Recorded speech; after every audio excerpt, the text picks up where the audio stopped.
All right, here we are. We're in Philadelphia. Buster being joined in the iHeartRadio studio at Q102 with the one and only NF. What's up, man? Welcome to Philly. Hey, man, how are you? I'm good. You have a show tonight in Philly. You've been here before, right? I believe so, but I'm terrible remembering. There's so much stuff in Philly. I never know where I'm at. And I barely ever leave the venue, so that's part of the reason as well. Yeah, so. I was wondering, like, when you go into a city, and you have a show, do you get any sort of time to kind of run around Philly and get a cheesesteak or see, what Philly's about? Or is it like, listen, man, I get off the plane, I got to go to my show, I got stuff to do, I'm sitting here talking to a radio guy, I got to work. Well, the good thing about touring is, for me, I'm just on a bus. And so that's nice because you at least have, like, your place every night that you're sleeping or whatever, How many people are on this bus? I have two buses. So I have a crew bus, and then I have some of my tour manager and people that sleep on the other bus with me as well. Okay, and so it's not too packed. No, not anymore. It's nice. I think not this tour, the tour before was the first time I ever had two buses, so it was definitely a great change, just because it does get tough. Once we were like, I think every single bunk was full on the tour before that, and so it was just like, man, you got all the guys who are working their butts off all day, and then I'm doing my thing all day with interviews and the show, and so, but no, my crew's amazing, but it was nice for us to. I'm sure it's nice for them as well, Well, it's got to get frustrating, too. Like, I used to live in a 700-square-foot apartment in New York with a buddy who was, like, my best friend. Yeah. And a couple months into it, I wanted to kill him because I just couldn't take it because you're just jammed in these tight corridors with your friends. Does that ever get it to where it's like, man, can you just not be here? I think, I don't know. Usually, I think everyone can get that way on tour. It's a lifestyle that isn't very, like... I think unless you experience it, it's hard to explain. It's kind of like what you're saying probably, but like you literally have like a bus where there's 12 people or whatever the number is sleeping on this bus. But honestly, it hasn't ever really gotten, like, of course there's heated moments here and there, but not like usually anything big. Well, you're on the beginning end of this tour. Has it been going smooth so far? Anything crazy? Anything different from the last couple tours already?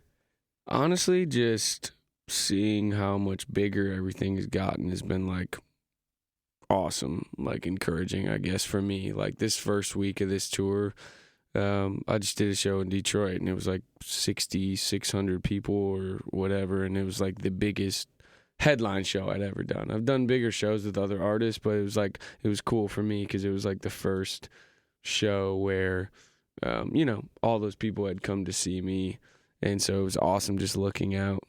Columbus was amazing. It was like 5,500 people there, and just like selling out some of these venues, so... I would just say that's been really encouraging and awesome, just because coming into this album off of Perception, it was pretty nerve-wracking. It's always like, I always get nervous dropping a new record just because it's like my life, and, I'm talking about personal things. Yeah, your content's very personal. Yeah, and I never know how it's going to be, like, received, and then just having the success of, like, the last album was really, I think, like, the first time I felt like people were really... What is this? Who's this artist? Like, I had a song, my first time having a song on radio, and then that song was successful, and just feeling like, oh, am I ever going to be able to make something like that again? Which I think a lot of artists go through that. But for me, it was just, I've always spent so much time and worked so hard on making my albums the best that I can. So coming into this album, the writing process was definitely a struggle because I didn't want to be thinking about all those things. But it's hard to not think about it when it's like, wow, anything I put out now, millions of people are going to see. And there's like, that's just is what it is. So it's like your brain automatically goes, oh my gosh, like, is this as good as this or whatever, even if you're trying not to. But thankfully I was able to, towards the end of the process, be like, look, this is just like, I think this is good. And so I need to just put it out the way I want to put it out. Take it or leave it. Yeah. So, everything that you've done up until now has led to this moment, has led to this album, has led to this tour. So, like, you were even I mean, in between the last two albums, like I worked with you on a Christmas show, you know, and it's like you were exposed to this whole different audience there. Yeah. And I remember thinking at that show, like, okay, this is a show with a lineup with artists like Shawn Mendes. How is an artist like an NF gonna lay over for an audience like that, especially with the way your show is? You know, very like the production is heavy. You know, it's very intense. You know, content, and then you see 20,000 people that might not have necessarily been initial NF fans. You saw everybody rocking. So it's like now all of a sudden you're on this tour, and again, as you're saying, everything has kind of risen to where it is now. But what I find most interesting is that while you were doing that, you were kind of in a dark place, right? Like in between. I mean, the interesting thing about what you just said to me is it's actually kind of funny to me, like how people like Let You Down, for example. When I play like radio shows, or not even radio shows, when I did the Logic tour, which I love doing because there's so many people that didn't know me on the tour. A lot of my fans came out, but there was a lot of people that didn't know me. Sure.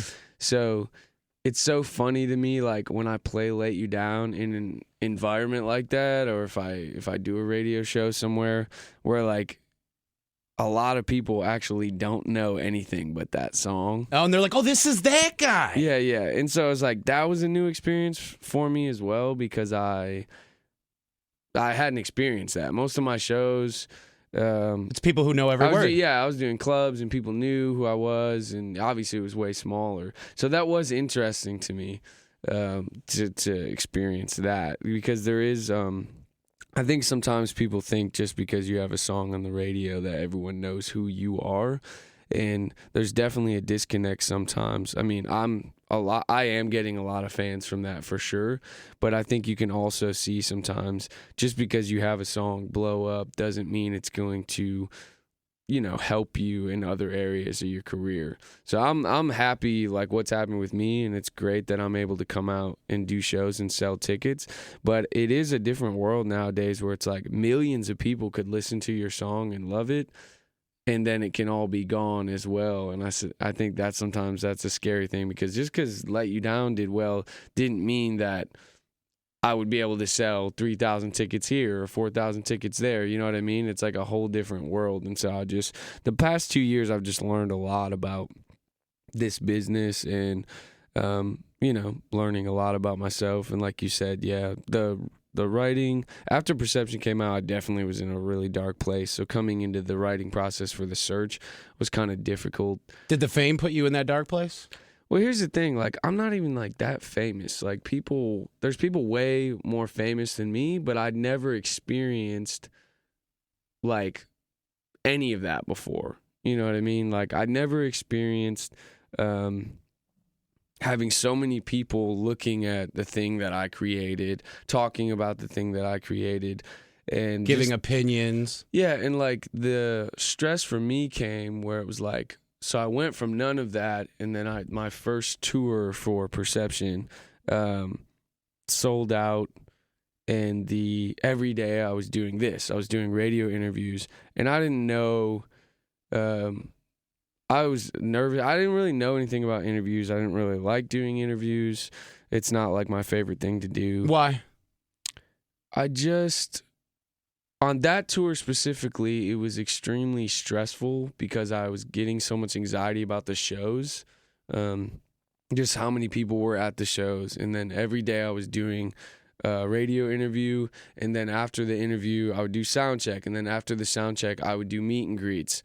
You know what I mean? And then if people were in town for that show from the label or whatever, then I'd be meeting those people. Then I would do the show. And I just became so exhausted from all of it, because it's like I don't even like being around tons of people all the time as it is. It's not that I can't be around a bunch of people. Sometimes I can and I'm fine, but I think I just felt like it was like, hey, when can you do this? When can you do that? You know what I mean? And I went from none of that right to every day experiencing that, and your art turned into a job. Yeah, I felt less passionate, and my anxiety was starting to get so terrible that I just could not enjoy shows, and that still happens to me sometimes. And so that was another thing.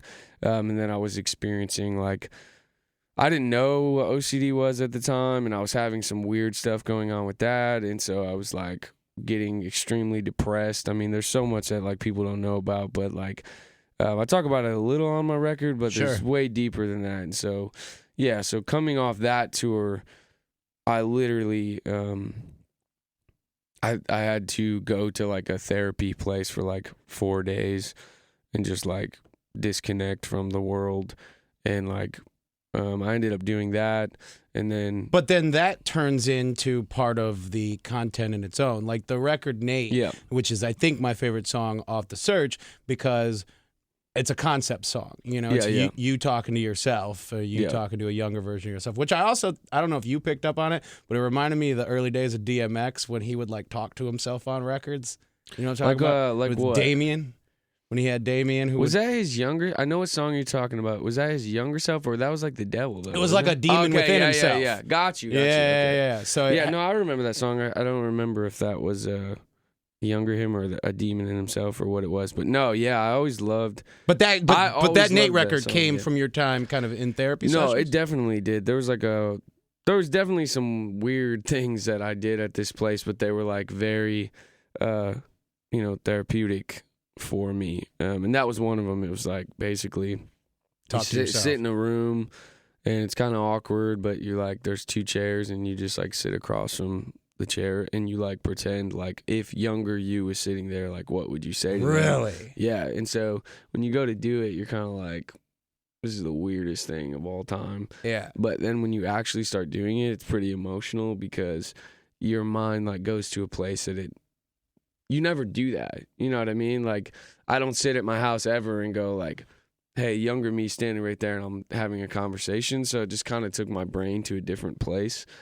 And so, that's one of my favorite songs as well. I think it's just very interesting. And I've always been the kind of person who is like, I'm not going to therapy. Like, I'm not going to sit in a room and talk to some dude I don't know about all my problems that are going on. And then this album, or Perception, and then that tour and everything, honestly just pushed me to that breaking point. So it's a good thing. It was a bad thing, but also a good thing, because I think there's a lot of things, pain and stuff that's buried inside. And it's like, it's great to write music about it, but sometimes it's like it can be overwhelming.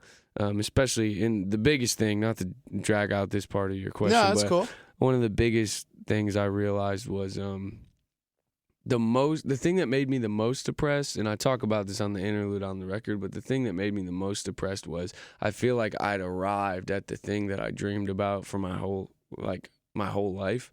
I feel like I arrived there. And nothing changed. Yeah, and when I got there, I was like, well, things changed, but they didn't make me happy.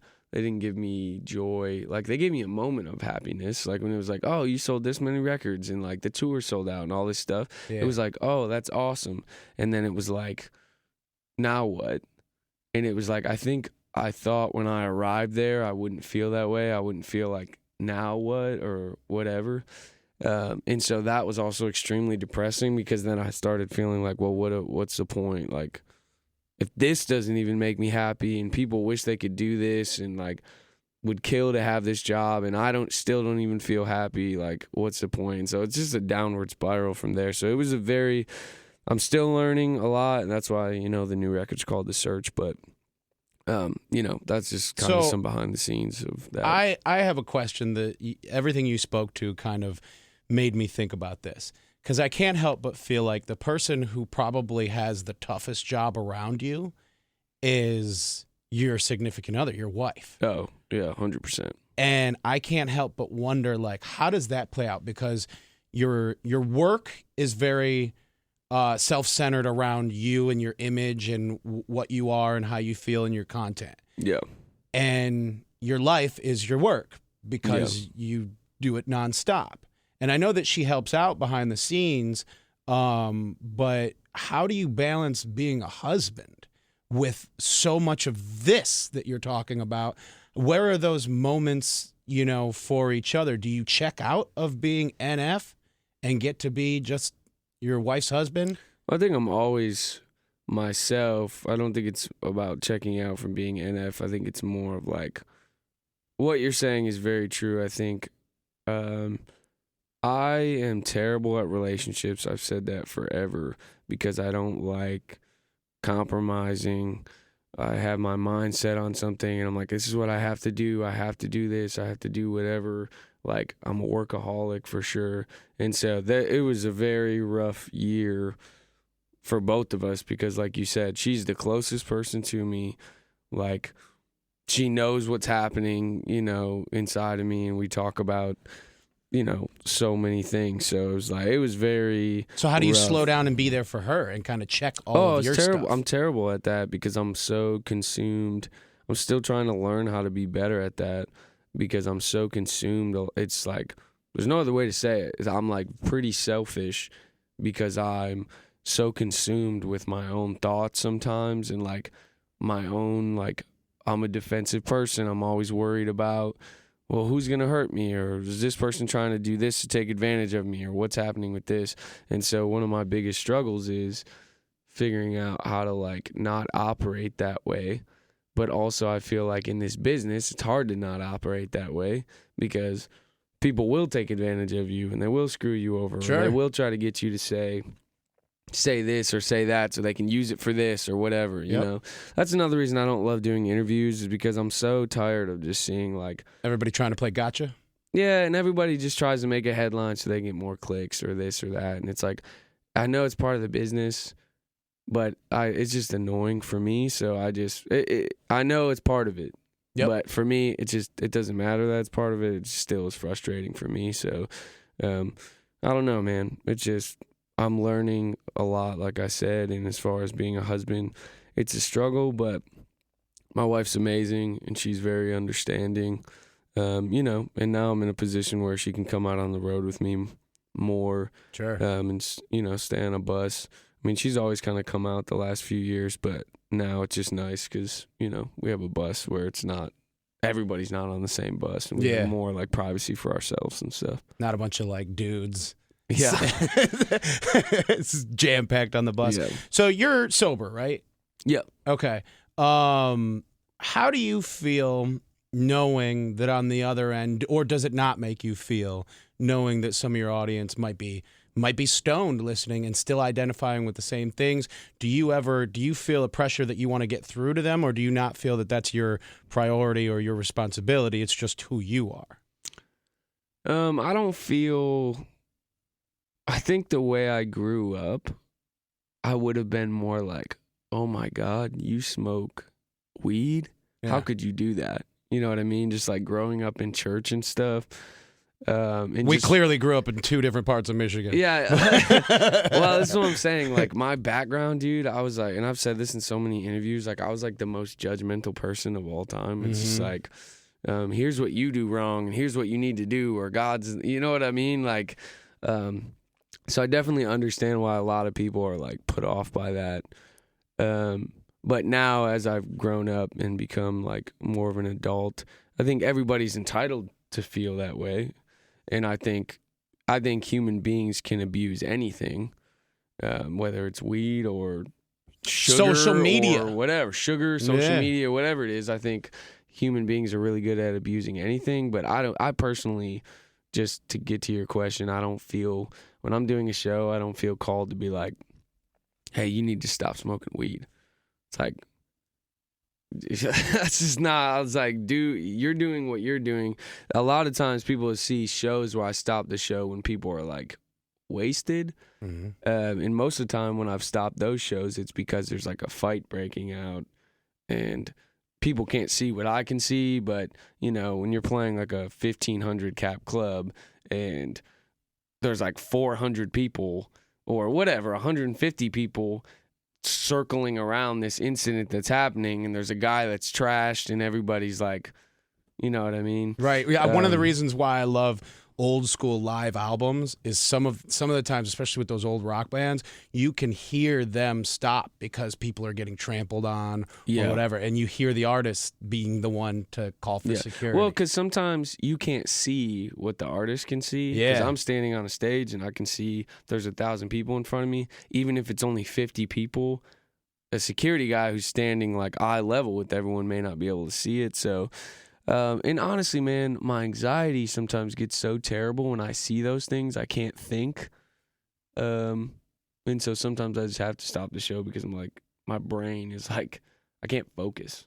You know Now, what I mean? when that happens, your show is, very production heavy too. Does that mean like, is there a call that you send to somebody back to cease all video and everything that's going on, or is it like, does it cause for more? Like, I mean, I'm trying to avoid doing it as much now. I usually try to be more, I don't know if professional's the right word, but I try to go. Usually I'll try to go and tell somebody, hey, this is going on. Can you, like, I think a fight's about to break out or whatever. sure. And try to have someone handle it before I, like, stop the whole show and draw attention to it. Because there's so many videos online of me, like, freaking out. And part of that's because of how much anxiety I get and just, like, I was having a mental breakdown on my tour. So it's, like, also a struggle for me. But I'm trying to be better about that. Some of the stuff I look back and I'm like, man, I could have handled it differently. But also sometimes I get so uncomfortable.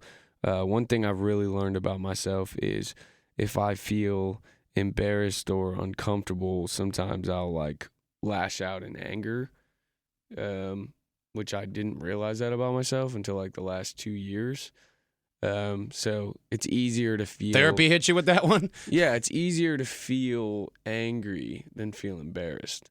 So Yeah. if you say something that makes me feel embarrassed, you know what I mean? It's just easier for me to not be like, hey, man, you really hurt my feelings. It's easier for me to be like, you're an idiot. Yeah, You know what I mean? You don't Like, know what you're talking about. Why would you say that, you know? Yeah. And I'm not saying that's always why I react. Sometimes I'm just a human being as well, and sometimes things people say make me upset.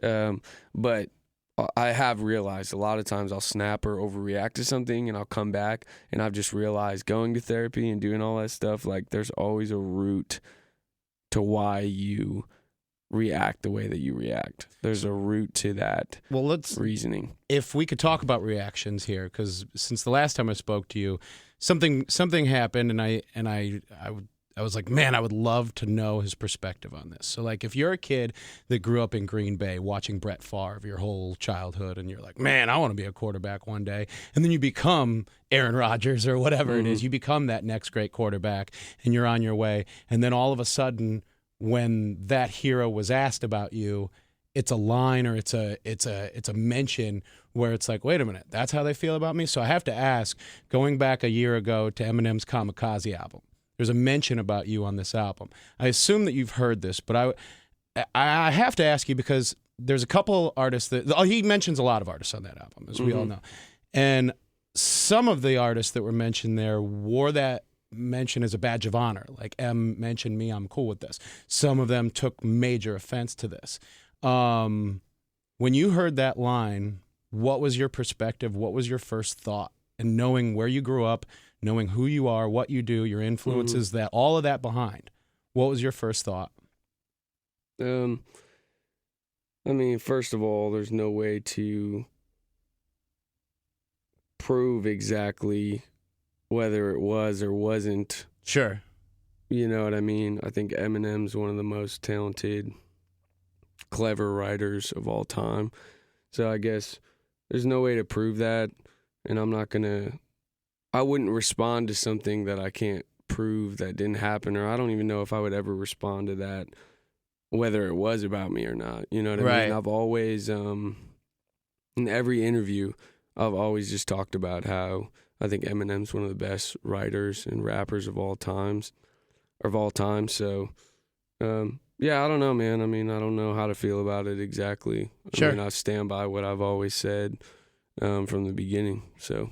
Okay, great. So now we fast forward to where we are today. You're performing at the Met here in Philadelphia tonight. This will be the third time that I've seen your show, and each time has been a little bit different. So same sort of themes, but the production value has changed. You keep upping it, and also I wanted to mention the production value on this album. Like, I know your boy, is it Tommy? Yep. And your production crew is very. Like, they come from sort of a movie score sort of background. Tommy does. He's like, that's one of the main things he does now. Yeah, because it sounds like a movie. Yeah, he does tons of TV and film. And so we've always kind of, since we started together, had like that cinematic feeling, even from our first EP we did in 2014 to now. So yeah, we're very inspired by movies. So what I have to ask you, there's a lot more toys now because you guys are able to up your production budget, right? Yeah. So what has sort of changed that? What were like some of the new sort of gadgets that you got to use, whether it's on the production side or maybe it's in the tour, some of the new things that you've been able to bring to this album and this tour? I've always invested pretty heavy in my shows. So it's just like, as far as like equipment, this tour I was just able to bring a lot more lighting, to make things look bigger. Every tour, the funny thing about making more money and your business growing is you have to spend a lot more money. Yeah, invest in yourself. I think people, this is just business talk, but like that's just how it goes. Some people don't realize that, which is funny to me, but it's like that's another thing I'm learning is like, oh, things are getting bigger, but that doesn't always necessarily mean, I'm definitely making more money, but at the same time, I'm having to spend a lot more money, so navigating that. But as far as like creative goes, Tommy has so many libraries, like sound libraries. Sure. Like, sometimes we'll just sit in there. He has like horror film libraries, and we'll just take sounds, and he's like the most incredible piano player I've ever seen. And so he'll just go through and we'll just click through sounds and he'll start playing to things and we'll just try a bunch of different things. Like The Search was inspired by the Jordan Peele movie trailer. Yeah. The Search song was already done pretty much, and we were like, well, we need to add something to it. And then we saw that and we were like, whoa, that's so dope. And so like we get inspired by movies and stuff all the time. You talking about the one where they sampled Luna's I Got 5 on it? Yes. Yeah. Yes. When Okay. I saw that trailer, I was like, definitely. wow. Yeah. He's a genius. I think. Well, that's cool, man. Obviously, we look forward to every project that you're able to put out. And, I won't put pressure on you to be like, well, what's next? Because you're in the middle of doing it right now. But I do have to ask before I let you go, what do we do to disconnect, man? Like, I know that all of this consumes your life, but, like, would we ever catch you at the movie theater? Or like, do you go to the grocery store? Do you get ice cream? Bro. Of course, man. Yeah. So like, do you get to like disconnect and sort of take yourself out of all of this? I mean, you head back up to middle of Michigan and just kind of be you? Yeah, I went, this year I went up to Michigan and went fishing with my dad. There you go. That's very Michigan of you too. Yeah, I love fishing. I barely ever go fishing now. So that was good. I love going to the movies. What's the last movie you've seen? I think it was the that shark movie. What? It's like a new one. Like it wasn't for me. No, it was the one where like they're in a cave or something. Okay, I think I know what you're talking about. I feel like you would love this new Joker movie that's coming out, or like the. I'm definitely gonna watch that. Yeah. One of my favorite movies of all time is Inception and the Heath Ledger Batman movie. Of course, best Joker of all time. Oh my gosh, that's just like that's inspiring to me. Like the whole like everything about that, his acting and just how he like carries himself in that movie. I think is one of the most incredible performances ever. Well, I could sit here and talk about the ins and outs of what makes you tick all day, but you have like stuff to do. So I'm going to let you go do your concert, but I appreciate you coming through Q102, man. Sweet, man. Thank you. Thanks for having me. Absolutely. Kick some ass tonight, and we'll be in there. Thank you. Cool. Thanks, buddy. Sweet.